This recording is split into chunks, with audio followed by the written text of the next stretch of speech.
할렐루야! 주 예수 그리스도의 은혜와 평강과 사랑이 온 여러분과 여러분의 교회와 여러분의 가정과 여러분의 온 사역에 함께 하시기를 축원합니다. 저는 이 성막론을 강의하는 양요한 선교사입니다. 우리가 지난 시간에 울타리와 동쪽 문에 대해서 우리가 함께 말씀을 나눴습니다. 여러분이 보시는 것 같이 저렇게 이 성막이 바깥에서 봤을 때, 바깥에서 보였을 때 보이는 것이 이 흰 울타리와 이 동쪽에 있는 저 넓은 문, 동쪽 문입니다. 그 문에 대해서 우리가 그 규격과 재료들과 또 특성들과 복음적 의미에 대해서 우리가 말씀을 드렸습니다. 지금 여기 앞에 보이는 이건 미국 알칸사에 있는 이 성막에 실제 사이즈 성막에 거기를 제가 갔었는데요. 그때 이게 그러니까 크리스찬 예수 믿는 유대인 앞에 서서 좀 인도하고 있는데 저분이 목사님이십니다. 그래서 우리가 복음적으로 얼마나 성막의 참 의미를 배울 수 있는 기회가 있었습니다. 자, 그럼 지금부터는 우리가 이 성막들에 있어서 문을 열고 들어가면 제일 먼저 만나는 것이 번제단입니다. 영어로는 brazen altar 또는 bronze altar죠. 노수로 된 제단입니다. 먼저 우리가 출애굽기 27장 1절부터 한번 읽어보겠습니다.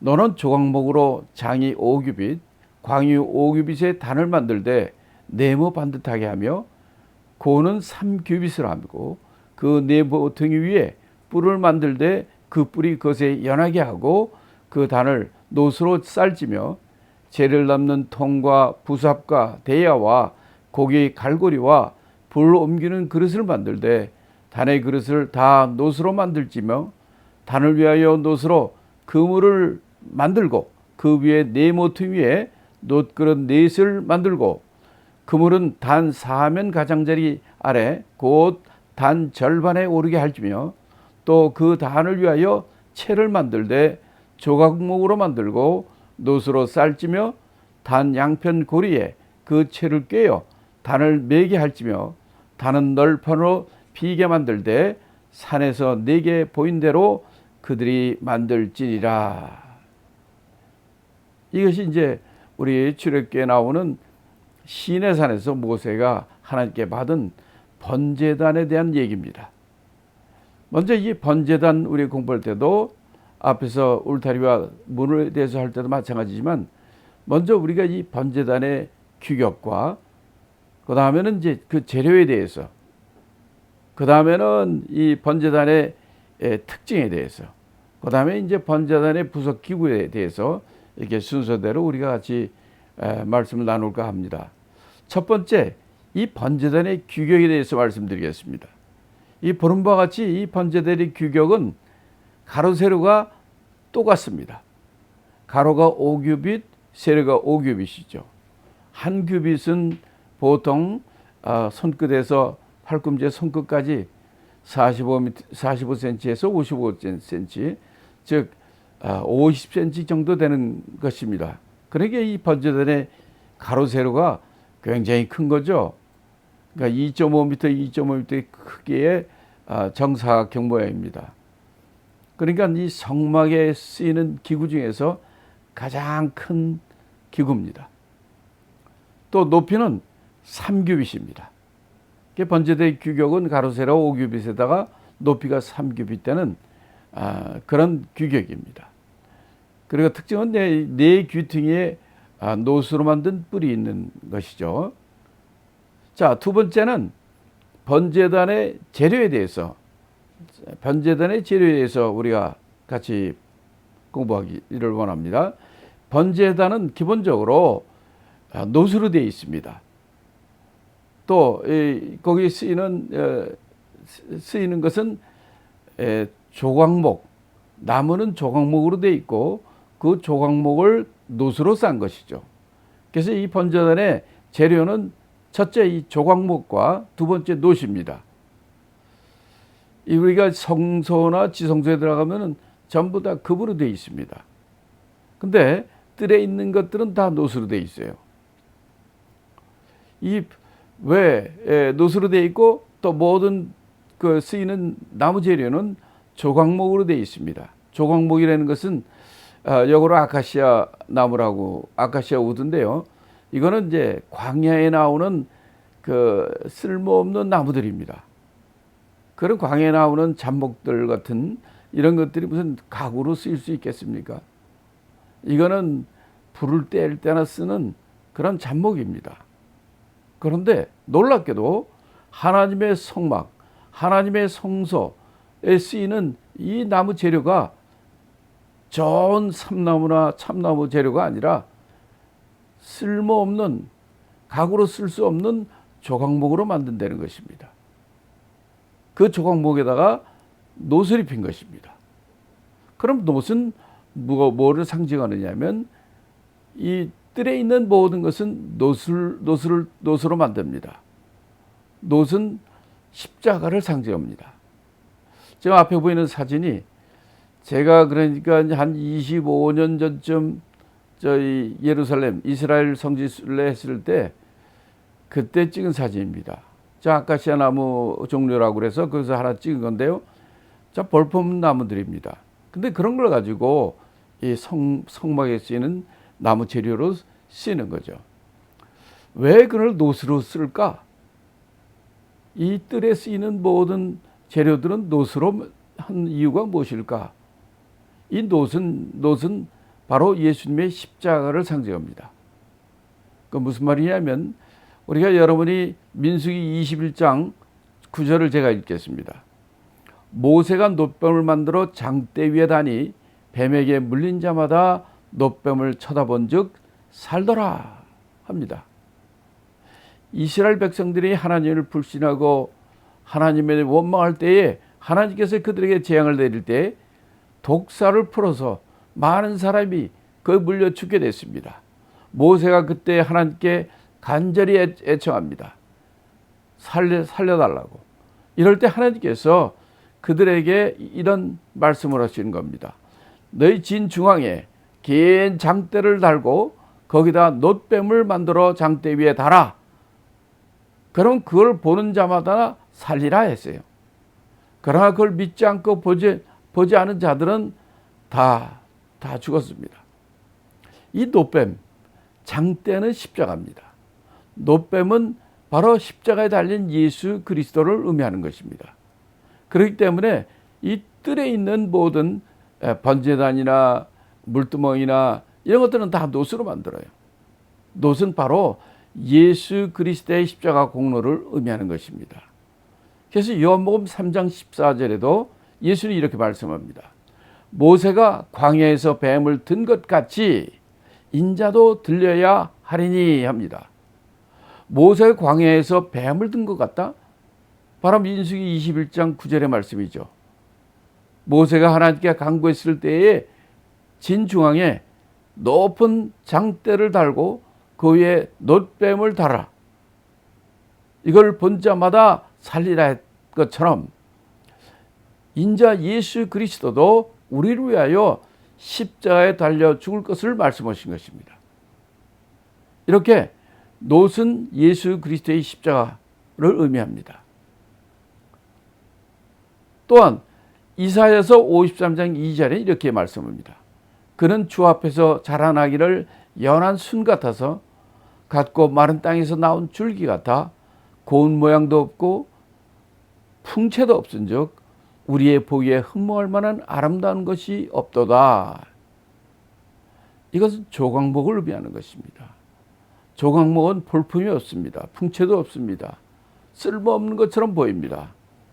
예수님께 이 땅에 오신 육체를 가지고 이 땅에 오신 모습은 흠모할 것이 아름다운 모습이 없는 이런 조각목과 같은 존재입니다. 그러나 그게 놋을 씌우니까 바로 예수 그리스도의 십자가의 공로로 우리 모든 인류가 구원받게 된다는 것입니다. 이 번제단에 쓰이는 재료는 이 조각목과 바로 이 노신 것입니다. 빌립보서 2장 7절에도 오히려 자기를 비워 종의 형체를 가져 사람들과 같이 되었고 사람의 모양으로 나타나셨음에 자기를 낮추시고 죽기까지 복종하셨으니 곧 십자가에 죽으심이라. 예수님이 하나님이신데 그분이 종의 형체로 육신을 가지고 이 땅에 우리와 사람들과 같이 이 땅에 오셨다는 겁니다. 이것이 바로 조각목으로 오신 것입니다. 십자가에 죽는 모습으로 조각목으로 오신 예수 그리스도의 인성을 의미하는 것입니다. 세 번째는 번제단의 부속 기구인데요. 요거는 특징을 먼저 얘기하고 요걸 하겠습니다. 자, 번제단의 지금 이렇게 규격과 재료를 말씀드렸는데 이 번제단의 특징이 몇 가지가 중요한 것이 있습니다.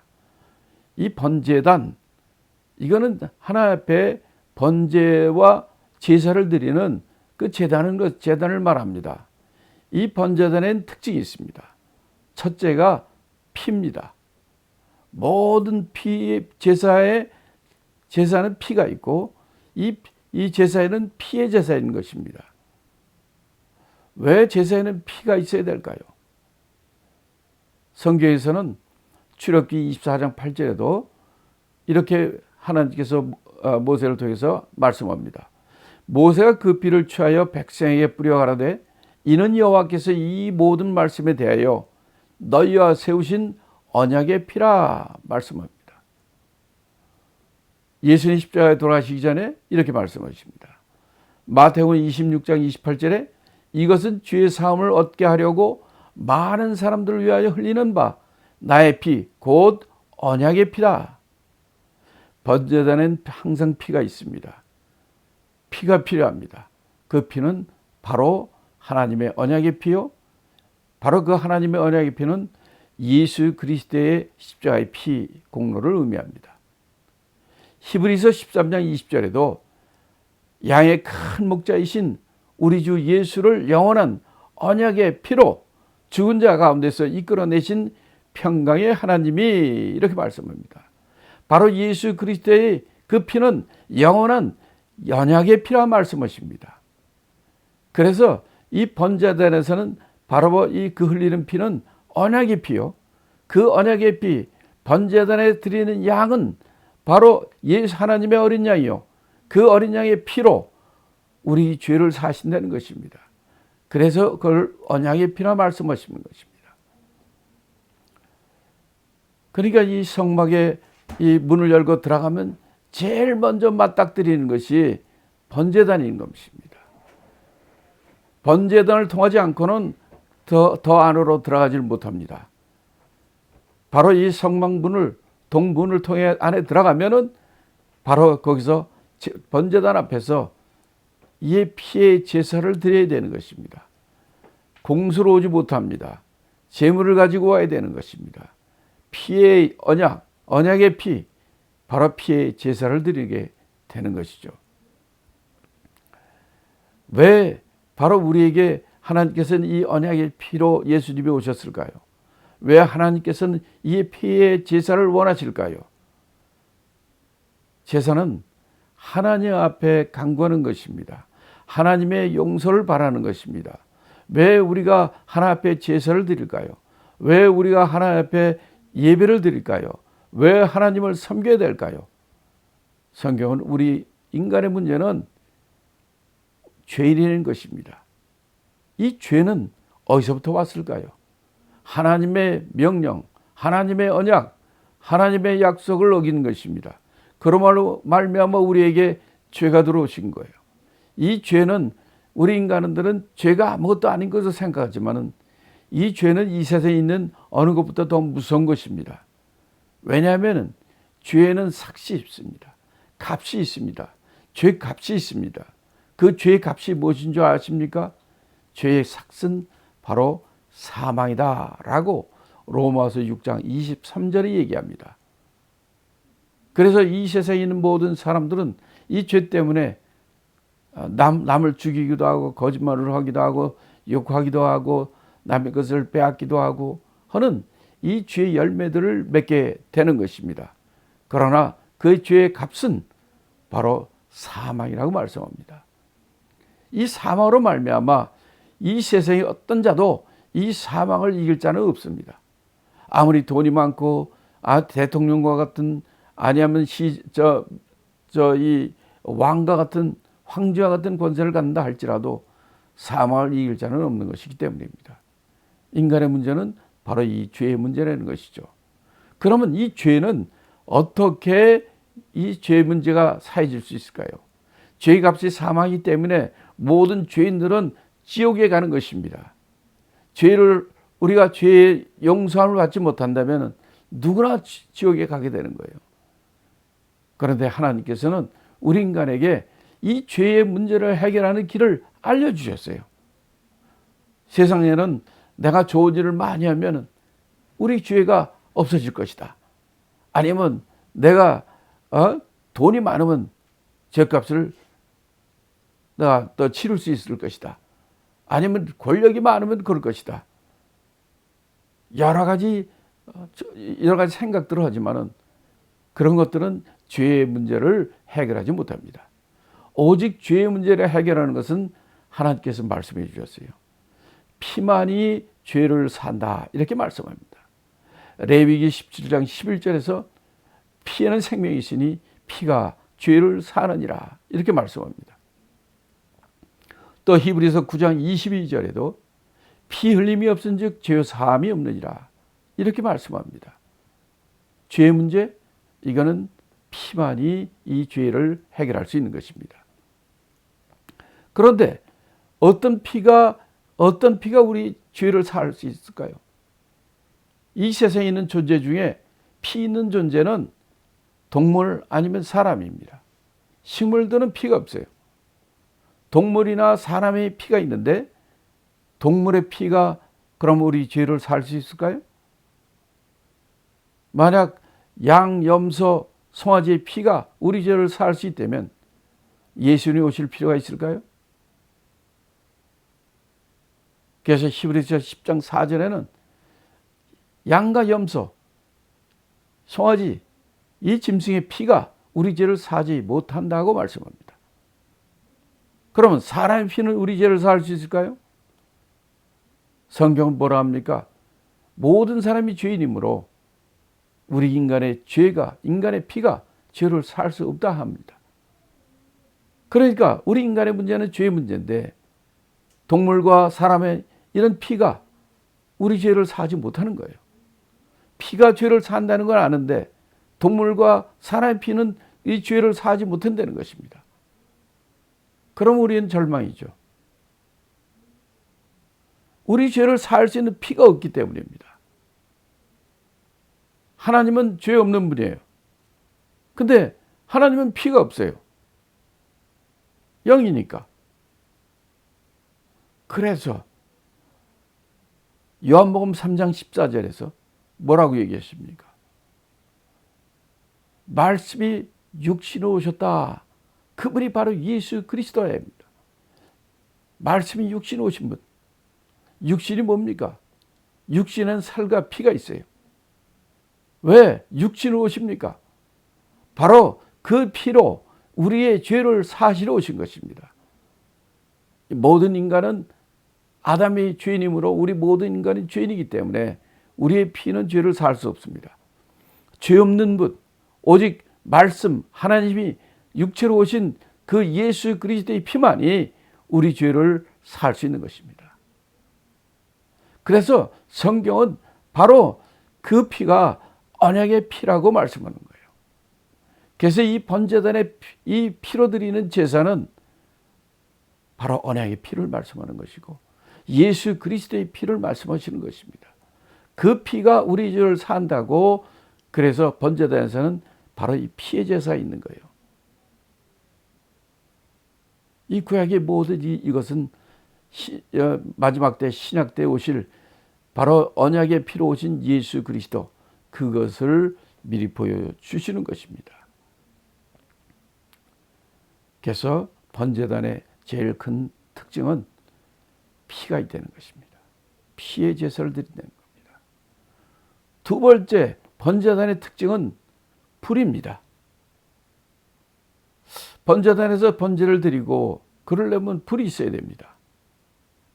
안에 성소 안에도 향을 피운다든지 아니면 등불을 킨다 할 때에도 불이 있어야 됩니다. 어떤 불을 써야 될까요? 성냥불,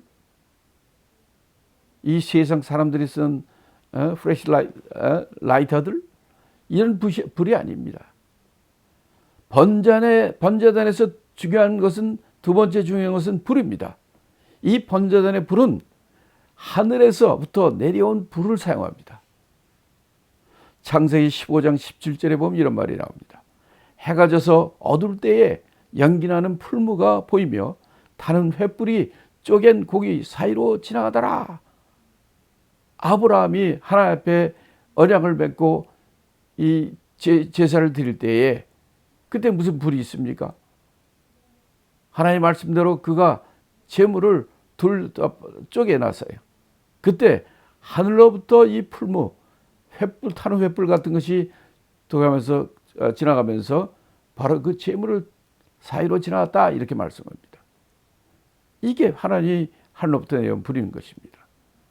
레위기 9장 24절에도 불이 여호와 앞에서 나와 단 위에 번제물과 기름을 사른지라 온 백성이 이를 보고 소리 지르며 엎드렸더라. 바로 이것은 이 성막, 광야에서 하나님이 시내산에 성막을 세우라 했을 때 그때 하늘에서 처음으로 내려온 불의 얘기입니다. 이제 제단에 제물도 있고 다 있는데 불이 없는 거예요.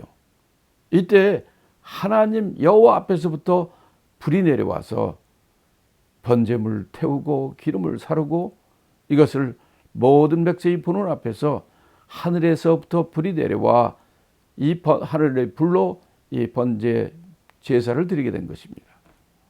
이렇게 번제단의 불은 하늘에서 내려온 불을 쓰는 것입니다. 역대하 7장 1절을 읽겠습니다. 솔로몬이 기도를 마침에 불이 하늘에서부터 내려와서 그 번제물과 제물들을 사르고 여호와의 영광이 그 전에 가득하니. 이거는 바로 솔로몬이 예루살렘 성전을 지은 것을 여러분 아시죠? 솔로몬이 성전을 지었습니다. 이제 하나님 앞에 제사를 드립니다. 그때 바로 이 번제를 드릴 때 그 제물을 태우는 이 불이 어떻게 해서 생긴 건지 아십니까? 오늘 역대하 7장 1절의 말씀과 같이 불이 하늘에서부터 내려와서 그 번제물과 그 제물들을 사르고 여호와 영광이 그 전에 가득하다 그랬어요. 그러니까 광야에서의 성막에도 하나님의 하늘로부터 불이 내려와서 또 솔로몬 성전에서도 하늘에서 불이 내려와서 바로 이 번제 그 불이 내려와서 제사를 드리게 된 것입니다. 또 열왕기상 18장 38절에도 이에 여호와의 불이 내려서 번제물과 나무와 돌과 흙을 태우고 또 도량에 물을 핥은지라. 이것은 여러분이 아시는 것처럼 엘리야가 바알 선지자와 아세라 선지자, 바알을 섬기는 850명의 이 바알 선지, 아세라 선지자들과 850대 1의 영적 전쟁했을 때 엘리야는 제단을 쌓고 거기다가 그 주위에 또랑을 만들고 거기 물을 잔뜩 집어넣고 번제단 나무 위에 번제물을 놓고 하나님 앞에 기도합니다. 이때 여호와의 불이 하늘에서 내려와서 이 번제물을 태우고 또랑의 물까지 살랐다 얘기합니다. 이렇게 하나님 앞에 제사를 드리는 번제단의 불은 하늘에부터 내려오는 것입니다. 또 레위기 6장 12절에는 단 위의 불은 항상 피워 꺼지 않게 할지니 제사장 아침마다 나무를 그 위에 태우고 번제물을 그 위에 버려놓고 화목제의 기름을 그 위에 사르지며 불은 끓이지 않고 단 위에 피워 꺼지지 않게 할지니라. 첫째 번제단의 첫째 특징이 피라고 말씀드렸죠. 두 번째 특징은 불이라고 말씀했습니다. 불의 첫 번째 특징은 하늘에서부터 오는 불이라 얘기했고요. 두 번째는 뭐냐면 번제단의 불은 꺼지지 않아야 됩니다. 제단의 불이 꺼지면 안 되는 것입니다. 교회에 기도의 불도 끊어지면 안 되는 것입니다. 번제단의 불은 꺼지면 안 되는 것입니다.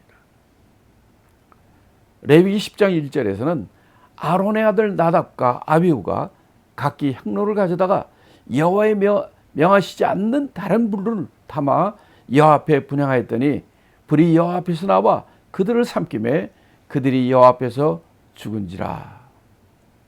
보십시오. 대제사장 아론의 두 아들들이 하나 앞에 향로에 불을 붙일 때에 하나님이 명하시지 않는 다른 불, 그런 불로 분향할 때 어떤 일이 벌어졌습니까?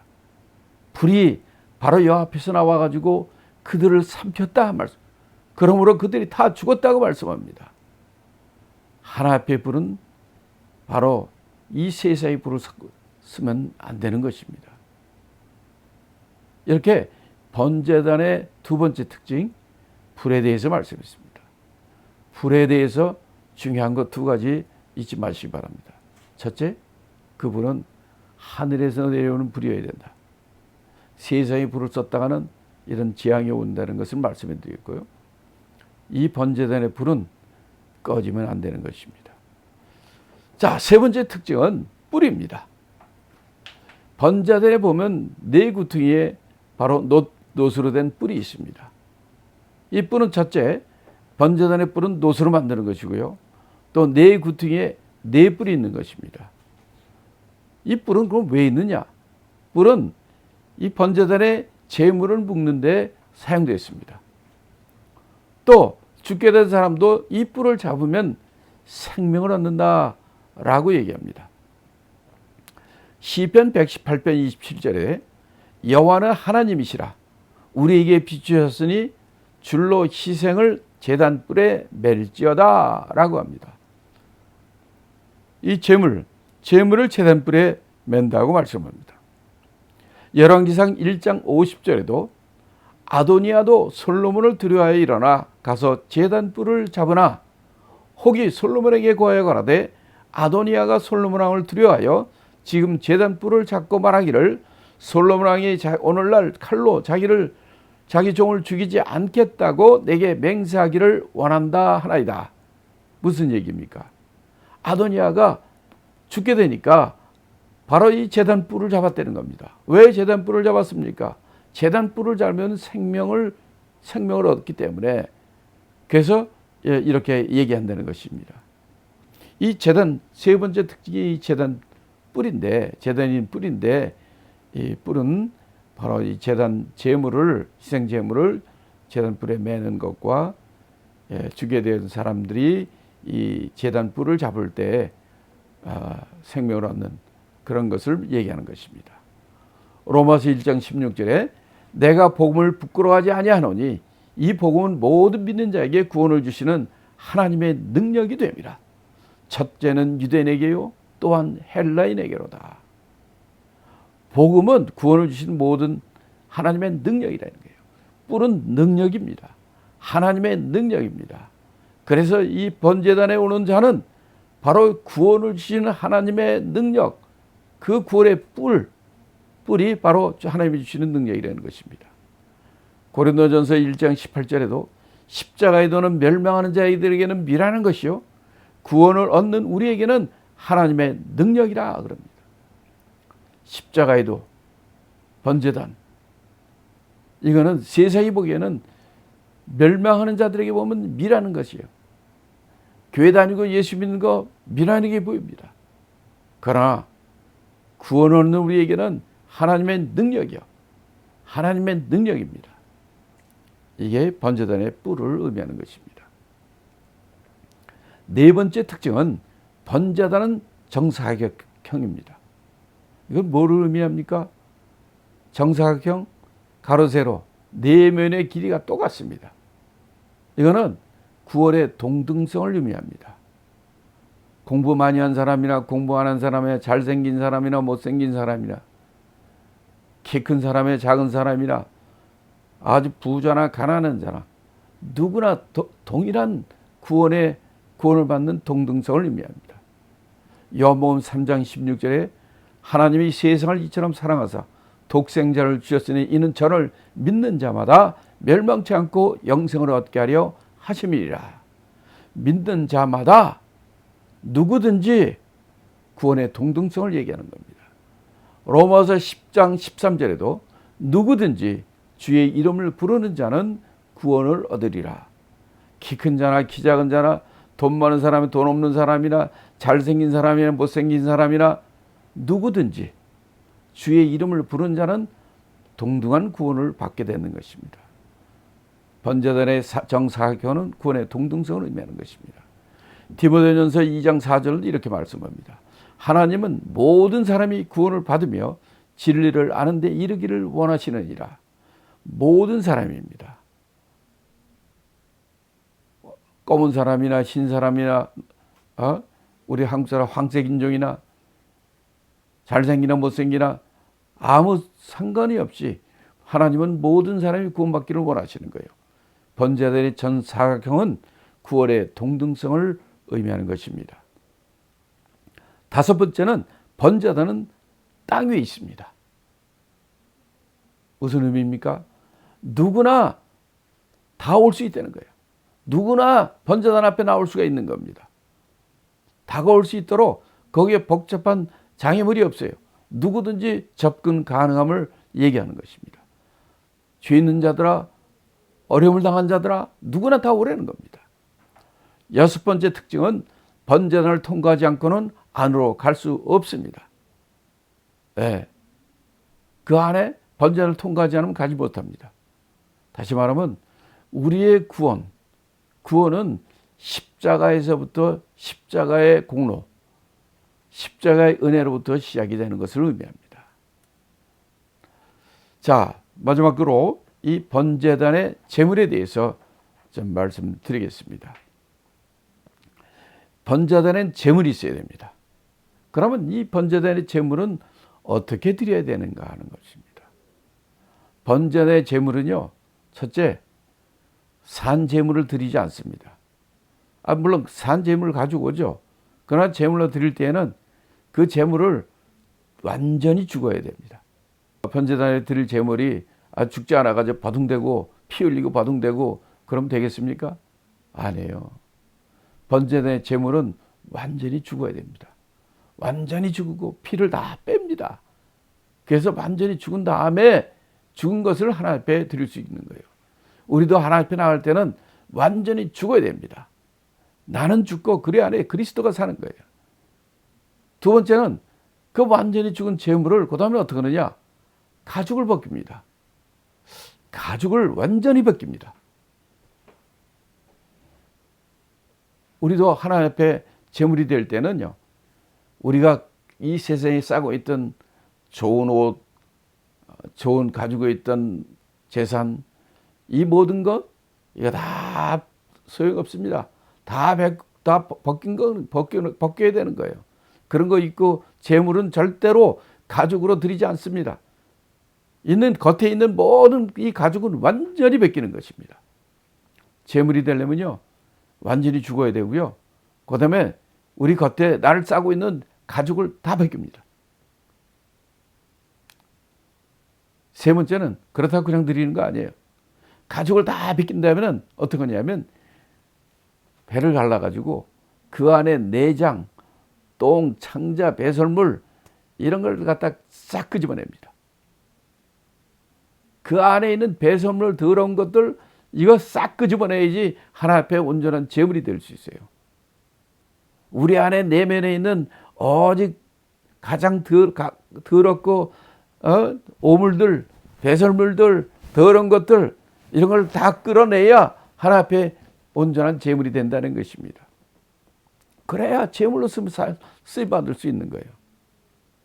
그 다음에 그 살을 각을 떠가지고 제물로 번제단에 올리게 되는 것입니다. 우리 모든 믿는 자들은 그리스도 안에 내가 죽는 것입니다. 죽는 것으로 끝나지 않습니다. 우리는 세상의 모든 껍데기, 세상의 허물들 이런 것을 다 벗겨야 되고 내 안에 있는 더러운 내장과 배설물들을 다 끌어내야 됩니다. 그리고 철저하게 제물로 되면 각을 떠서 그 각을 떤 그 제물을 드리게 되어 있는 거예요. 그런 우리 하나님의 온전한 제물이 되기를 예수 이름으로 축원합니다.